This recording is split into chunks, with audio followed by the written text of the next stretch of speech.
बेचैन है। लेकिन श्री बाबू एक ऐसे व्यक्ति थे कि फॉरवर्ड समाज से आने के बावजूद उन्होंने दलितों के लिए लाठी खाया, जमींदारी उन्मूलन का विरोध किए, देवघर के मंदिरों में दलितों का प्रवेश करवाए।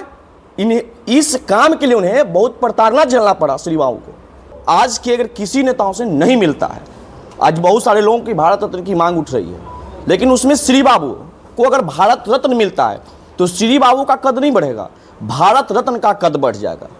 थे कि आज के जो बहुत सा सुने होंगे कि एक बार जब मुख्यमंत्री बनता है तो आवे वाला 4 पीढ़ी के दुरुस्त कर देता है। लेकिन श्री बाबू जब स्वर्गवास हुए तो मरने के बाद उनकी तिजोरी को चेक किया गया तो 24,500 रुपया था मात्र। हम सब युवाओं में इतना दम है, अभी तो आप करें कि पैदल जा रहे हैं, जरूरत पड़ा तो दौड़ के भी जाएंगे, जरूरत पड़ा तो छीन के भी ले लेंगे भारत रत्न, क्योंकि भारत रत्न का सम्मान श्री बाबू को ही होना चाहिए था। देखिए, सब आपने बहुत अच्छा सवाल किया, लेकिन शब्दों का चयन हम लोग हो हंगामा नहीं किए हैं। हम लोग एक पदयात्रा निकाले हैं देश की आज़ादी के लिए, और देश में जब अंग्रेजों का गुलामी था ये हमारा भारत देश, नमक कानून के उल्लंघन के लिए यही श्री बाबू, जिनके आज हम लोग पदयात्रा निकाले, यही श्री बाबू 140 किलोमीटर की दूरी करके बेगूसराय में जाकर के पदयात्रा करके उन्होंने पैदल मार्च करके उन्होंने नमक कानून का उल्लंघन किया था। आज उन्हें भारत रत्न की सम्मान देने के हम लोग पदयात्रा करें, हो हंगामा नहीं कर रहे। हम लोग कोई लफुआ गैंग से नहीं है, हम लोग बुद्धिजीवी से हैं, डॉक्टर साहब के नेतृत्व में आज हम लोग कर रहे हैं। तो हम लोग हो हंगामा करने वाले नहीं, हम लोग भारत रत्न की मांग कर रहे हैं। और ऐसे व्यक्ति को भारत रत्न मिलना ही चाहिए जिन्होंने इस बिहार के लिए समर्पित ढंग से काम किए हैं। इनके किए हुए काम पे बिहार और झारखंड आज सरकार चला रही है। श्री बाबू का विकास की सड़क आप बेगूसराय में देखिए, श्री बाबू का विकास की सड़क आप कोडरमा में देखिए, रांची में देखिए, बोकारो में देखिए, ये श्री बाबू का देन था।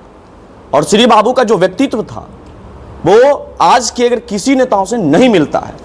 आज बहुत सारे लोगों की भारत रत्न की मांग उठ रही है, लेकिन उसमें श्री बाबू को अगर भारत रत्न मिलता है तो श्री बाबू का कद नहीं बढ़ेगा, भारत रत्न का कद बढ़ जाएगा।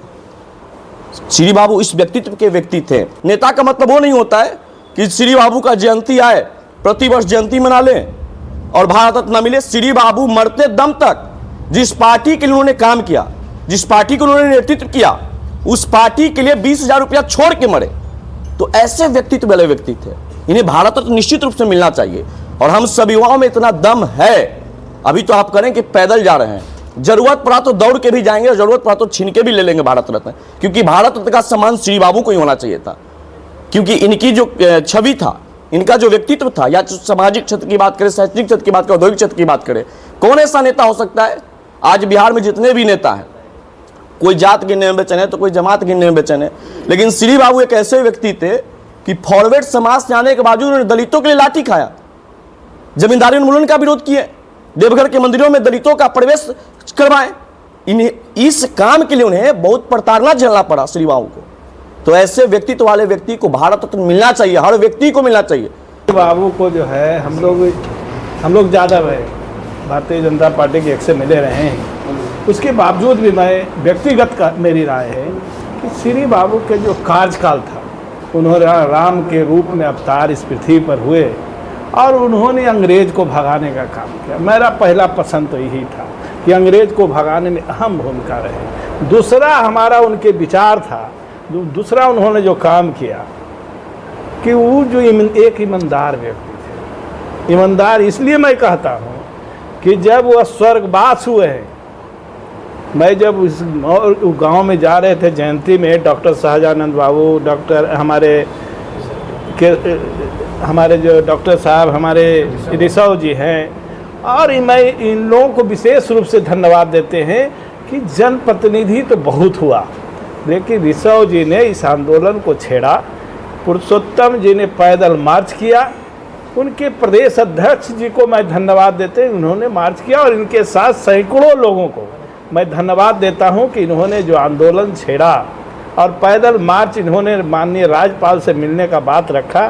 श्री बाबू के जो भारत रत्न दिलाने के लिए इन लोगों को पहले धन्यवाद देते हैं। और श्री बाबू ऐसे ईमानदार थे कि आज के जो बहुत सा सुने होंगे कि एक बार जब मुख्यमंत्री बनता है तो आवे वाला 4 पीढ़ी के दुरुस्त कर देता है। लेकिन श्री बाबू जब स्वर्गवास हुए तो मरने के बाद उनकी तिजोरी को चेक किया गया तो 24,500 रुपया था मात्र। और 24,500 में 4 बंडल बनाया हुआ था। उसमें 20,000 रुपया अपने पार्टी फंड में बोला था कि मरने के बाद दे देना। दूसरा 3,000 रुपया अपने नौकर के बेटी की शादी के लिए उन्होंने रखा था। चौथा आपको रुपया जो है, तीसरा मैनेजर के बेटी के लिए 1,000 रखा था। और 500 रुपया अपने जनरेशन के लिए रखा था। वैसा ईमानदार व्यक्ति मैंने नहीं देखा।